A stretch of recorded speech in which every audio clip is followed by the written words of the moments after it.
C'est le sourire face aux difficultés. C'est la confiance absolue en soi, sans la prétention. L'esprit de Sainte-Barbe, quant à lui, c'est la force de conviction et le courage physique et intellectuel face à l'adversité.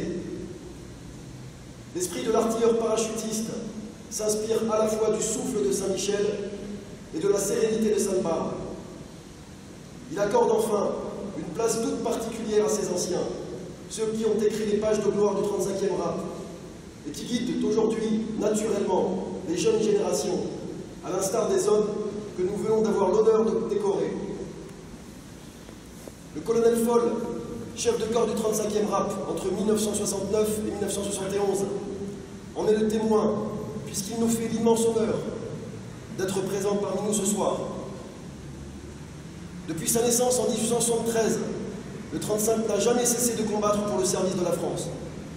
30 ans après sa création, le colonel Foch démarre sa légende en commandant le 35e régiment d'artillerie, avant d'entrer dans l'histoire comme commandant du 20e corps pendant la Grande Guerre, puis généralissime des armées alliées et maréchal de France. 50 ans plus tard, lors de l'opération Castor en Indochine, le 35 prend part à la première vague de largage qui aura lieu sur la cuvette de Dien Bien Phu. Aujourd'hui, en 2013, le régiment est systématiquement engagé sur tous les théâtres d'opération qui marquent l'actualité. Avant de laisser la place aux tableaux historiques qui reprendront mes paroles en images, plaçons-nous sous la double protection de l'archange Saint-Michel et de Sainte-Barbe, afin que l'un et l'autre veillent sur tous les artilleurs parachutistes d'hier et d'aujourd'hui. Fermez le banc.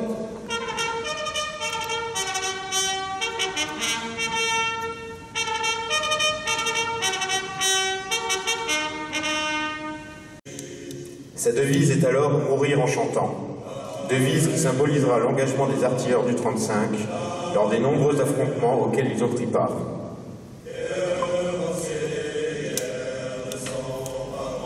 Vous pouvez voir exposé de la gauche vers la droite le canon qui équipait le régiment à sa création, le canon de 90 mm de Gange.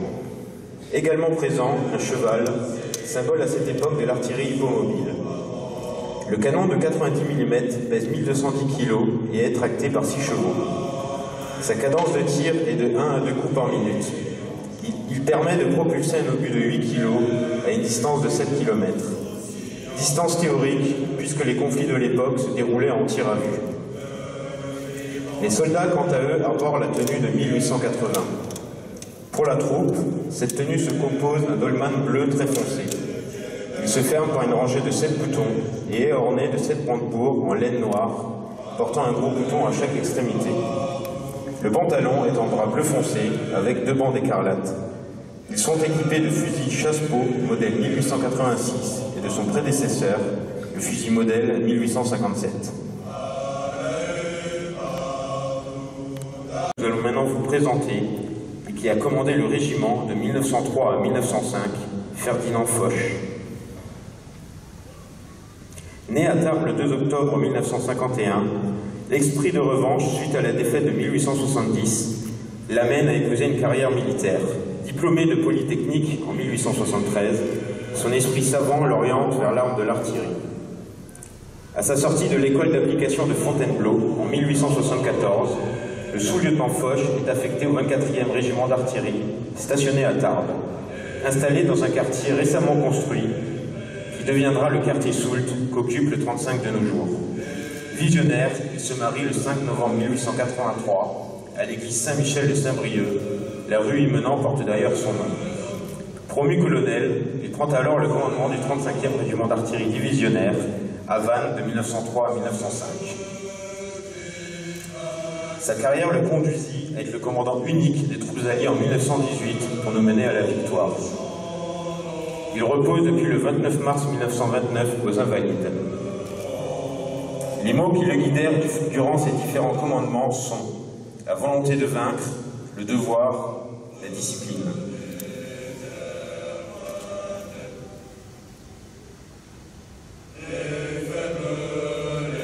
Dans ce tableau, vous pouvez voir de la gauche vers la droite un buste de Foch en métal doré. l'étendard du 24e régiment d'artillerie de la garnison de Tarbes, où il était lieutenant, une vitrine exposant son sabre de colonel artilleur lorsqu'il commandait le régiment, une maquette de cheval ornée de la selle du colonel Foch, qui était un cavalier émérite et instructeur en équitation. Son fanion de commandement lorsqu'il était maréchal de France, arborant la cravate des pays alliés. Il vous est représenté au grade de capitaine dans une posture qu'il affectionnait particulièrement. En effet, il rédigea bon nombre de mémoires, d'ouvrages et d'écrits sur les principes de la guerre. Du 20 au 22 novembre 1953, il participe à la plus importante opération aéroportée de l'histoire de l'armée française, l'opération Castor sur Dien Bien Phu. 230 artilleurs parachutistes y participèrent. Au plus fort de cette opération, 65 Dakota participèrent au largage d'hommes et de matériel.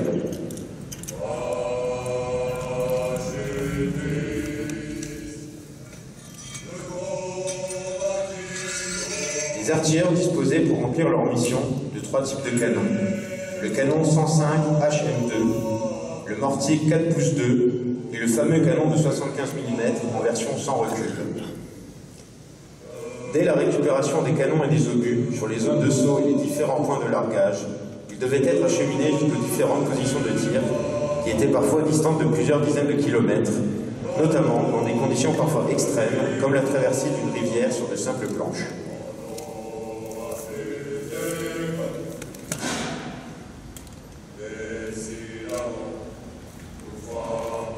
Les artilleurs du 35 étaient sur 2 fronts.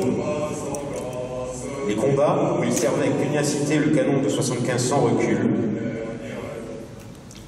L'instruction, en arrière des combats, des artilleurs légionnaires et vietnamiens sur le 105 HM2 et le mortier 4 pouces 2. Le régiment garde à travers certains de ses matériels, cette composante légère et transportable à dos d'homme, en hélicoptère ou en avion.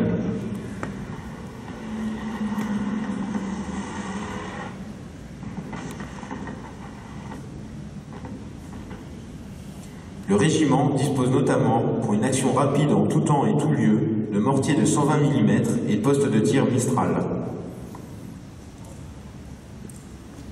Régiment d'appui de la 11e brigade parachutiste, dite brigade de l'urgence, le 35 est présent partout où la brigade est engagée. Spécificité au très fort caractère, parachutiste est avant tout un état d'esprit. Fier de son appartenance aux troupes aéroportées, c'est toujours avec entrain que le para passe par la portière. Unique sensation que d'être largué à plus de 200 km/h d'un avion d'une hauteur de 300 mètres et pouvant atteindre plus de 4000 mètres pour nos commandos parachutistes. Fort de ses nombreuses spécialités et matériels, comme le drone de recherche au contact d'Hydrac, le mortier de 120 mm, le camion équipé d'un système d'artillerie dit César et le missile transportable anti-aérien léger dit Mistral. À présent, un focus sur nos dernières opérations extérieures en Afghanistan et au Mali.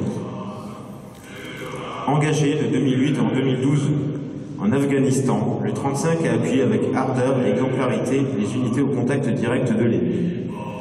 Avec ses batteries et détachements multiples, le 35e RAP a contribué de la plus belle des façons à neutraliser les groupes d'insurgés ou à permettre le désengagement des troupes amies dans des conditions exceptionnelles et très difficiles.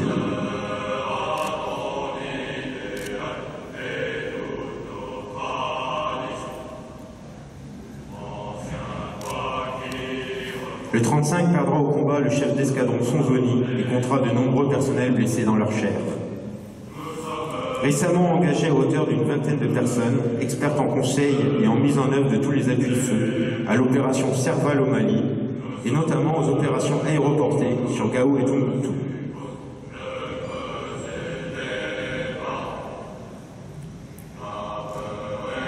Les paras du 35 ont mené à pied des combats violents, parfois à courte distance, contre un ennemi nombreux. Au final, d'importants groupes de combattants djihadistes ont été neutralisés. Engagés au contact d'un ennemi installé en défense ferme, les équipes d'observateurs et de guidage aérien lui donnaient la pleine mesure de leurs capacités, renseignant en permanence les unités d'infanterie et délivrant à leur profit des appuis-feu précis et efficaces.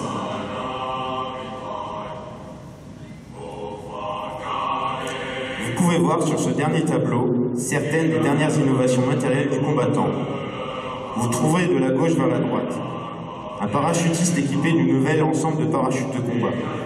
L'ensemble pèse 23 kg et permet le parachutage d'un homme de 100 kg équipé, plus une gaine de 50 kg à partir d'un avion à plus de 200 km/h. Un shooter opérationnel équipé de son système de navigation pour les infiltrations sous voile qui peuvent atteindre 40 km.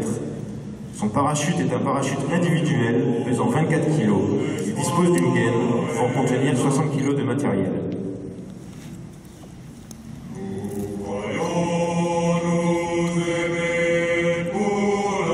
Un drone de renseignement au contact, dit DRAC, et son opérateur.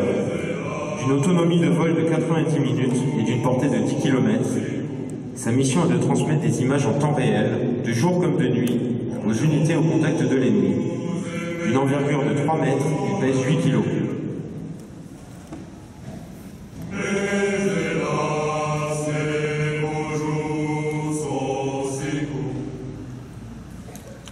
Un mortier de 120 mm. C'est une arme collective, tractée à tir vertical. Le mode de mise à feu peut être automatique ou commandé. Son chargement s'effectue par la bouche et est non automatique. Sa cadence de tir peut atteindre jusqu'à 18 coups par minute et l'obus, qui pèse 16 kg, est projeté jusqu'à 8 km.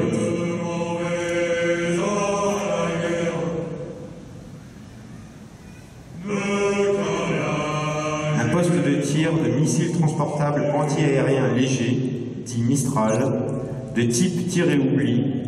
Il se guide seul sur sa cible grâce à un système infrarouge qui accroche la source chaude de l'aéronef ennemi.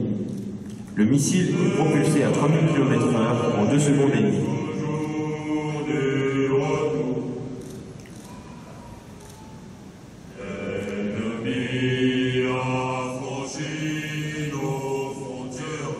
Un soldat équipé du dernier système d'armes du combattant, le système Félin. Ce système individuel améliore les fonctions de protection, d'observation de jour comme de nuit, de communication et de tir des combattants au contact direct de l'adversaire.